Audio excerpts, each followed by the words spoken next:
Ofsted have released new guidance on the timescales of the registration process. What does this mean for the industry?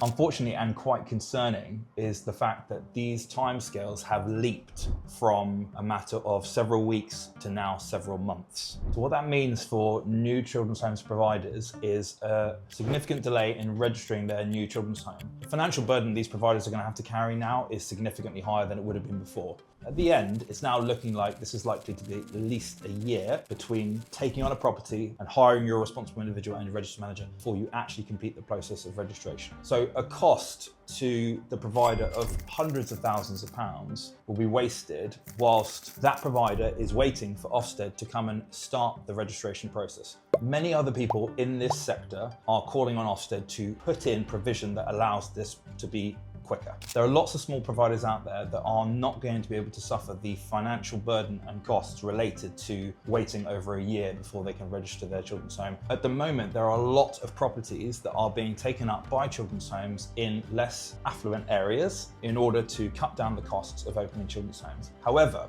those providers do not have a relationship with that local authority, and that local authority is not looking for more children's homes. So what I would suggest that Ofsted consider is only allowing providers to open children's homes in areas where they have a relationship with at least the local area.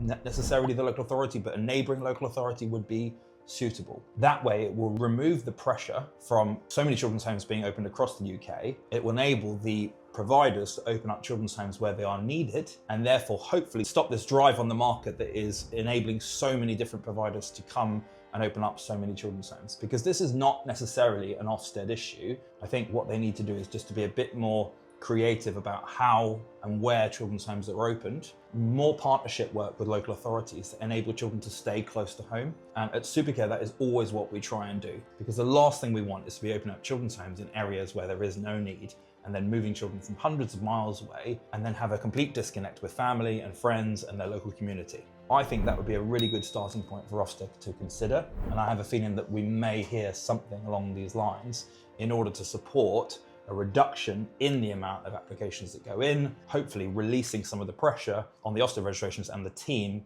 who are having to assess these.